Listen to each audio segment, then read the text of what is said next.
Chicago Bears injuries are piling up, especially on the offensive line, and frankly, I am getting tired of it.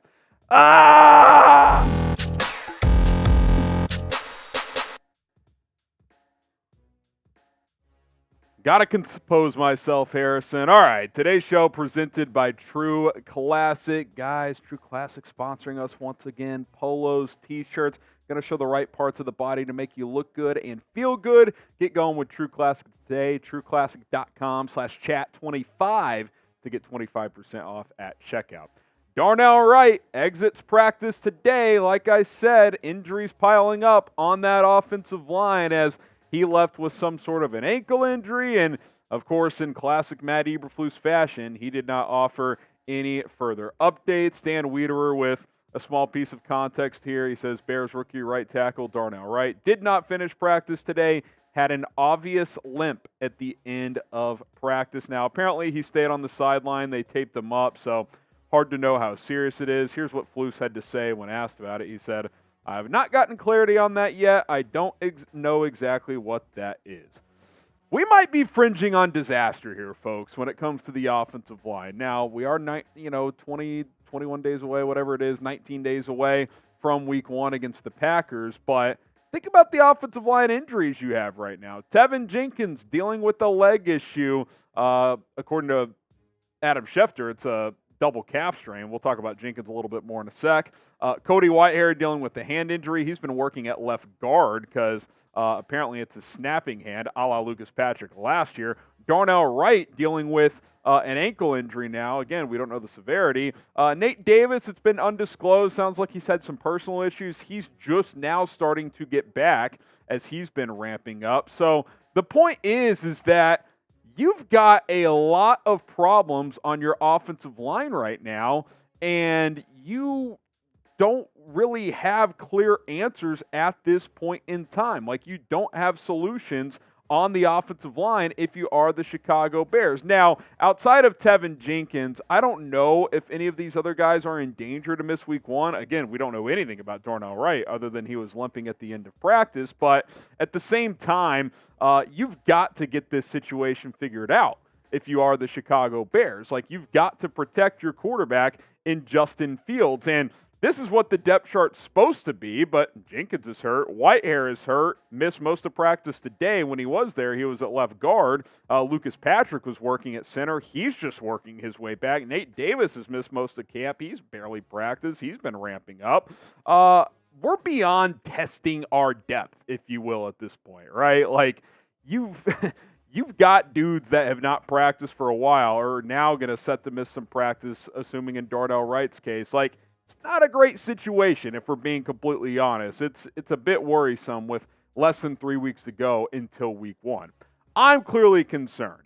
But how concerned are you with the Bears' offensive line injuries at this point in time? Scale it from 1 to 10. 1 being you're not concerned at all. 10 being you're panicking.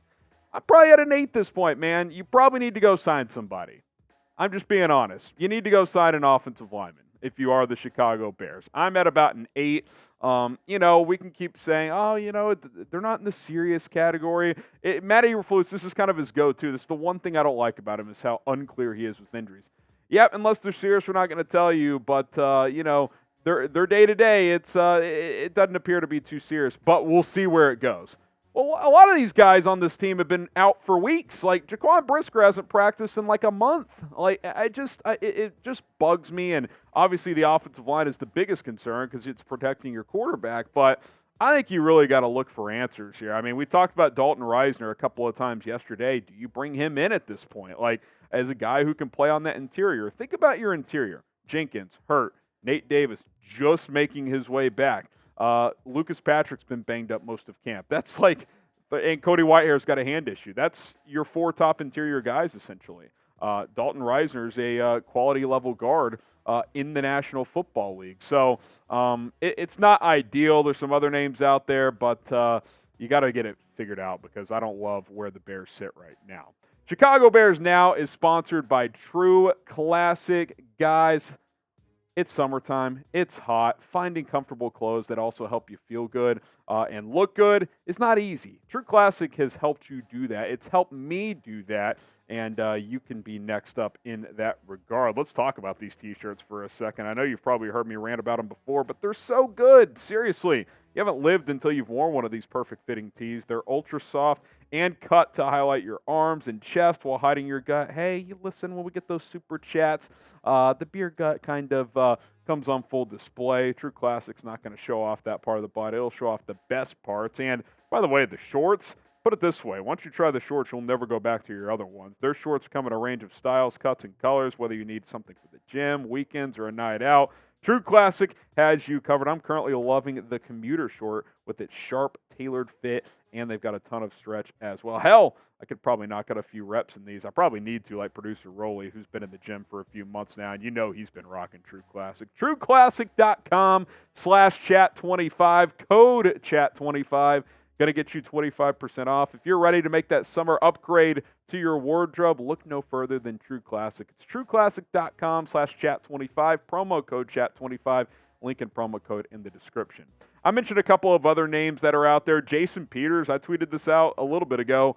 I'd go sign him. He was on NFL Network hyping up Justin Fields. He played good for this team a couple of years ago. He can play tackle or guard. At worst, he's a veteran backup. At best, he can give you some starting run. Andrew Norwell, Michael Schofield, Gabe Jackson, Roger Saffold. I'm not saying there's awesome options out there, but you got to at least look yourself in the mirror and say, we did everything we could to protect our quarterback. And look, I'm not blaming Ryan Poles or Matt Eberflus for this. I mean, they drafted Darnell Wright top 10. They signed Nate Davis. Like, they invested in this position, but now a bunch of these guys are hurt. And even if they're not season-ending type of injuries, like, when you don't practice together, it's got to be considered a concern, right? I don't think I'm overreacting here, like, especially this Darnell Wright thing. If this ends up being serious, that's a big problem at the end of the day. Let's talk about Teven Jenkins a little more. Matt Eberflus says he's week to week.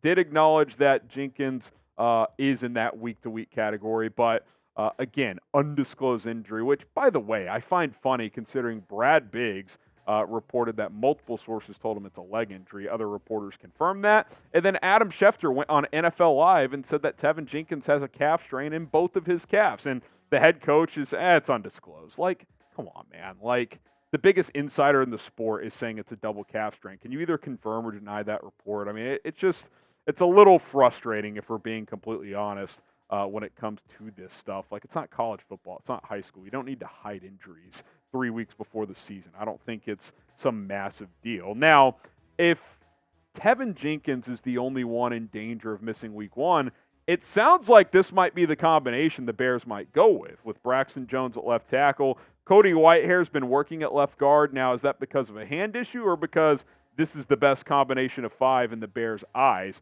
I personally disagree with that notion, considering Lucas Patrick has hardly played. But Patrick's been working at center, Davis at right guard, and then Darnell Wright again, if he's healthy, at right tackle. And let me just be clear on that point, too. Like, if Cody Whitehair is fine with his hand and can snap, he needs to stay at center. I am sick of the center shuffling that this franchise has done the last 3, 4, 5 years. Like, Cody Whitehair's a center. No, he's a guard. Oh, now he's back at center. Oh, we signed Lucas Patrick to a 2-year deal. He's not healthy. Well, now he is, and Whitehair's kind of banged up. Let's put him at center again. Oh, the Sam Mustipher. Let's start him for 2.5 years, but then you try something else. Like, it's just pick a center and go with it. Like, you've got a young quarterback. This constant shuffling is just not good for the continuity. I get it. If Whitehair's injured, yeah, Lucas Patrick's probably your best other option at center. But if he's not, if he can snap the fucking football, can he be the center, please? Like, I'm just so sick of the constant shuffling at this position. And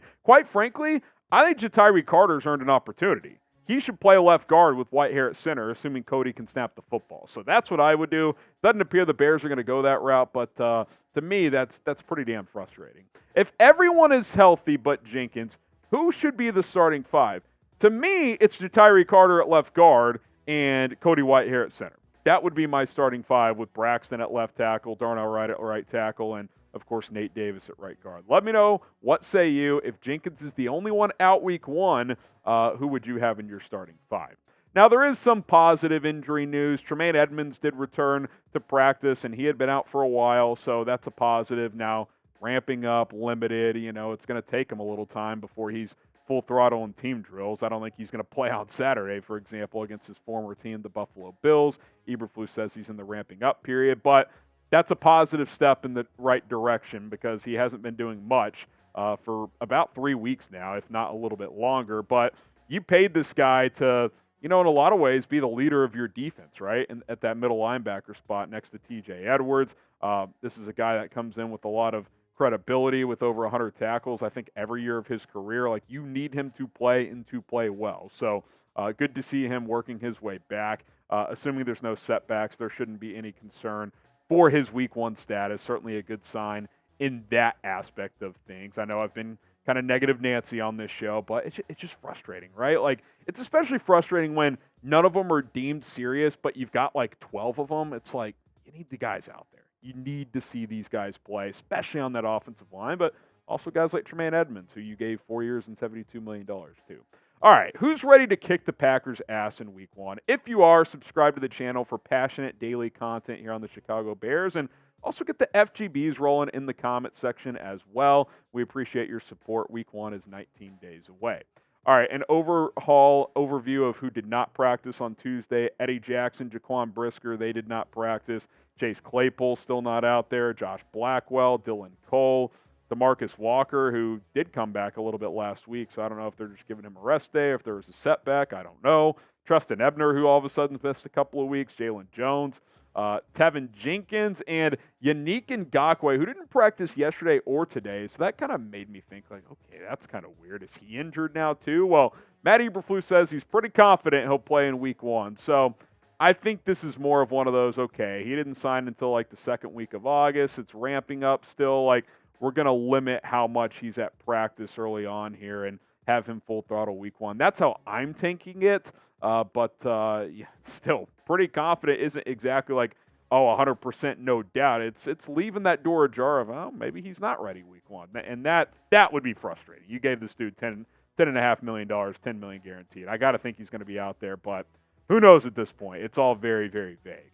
All right, guys, that's going to do it for today's episode of Chicago Bears Now. We appreciate you tuning in. 2 more videos tomorrow, if not more, if there's breaking news. That's what we do here. So subscribe and turn on those notifications.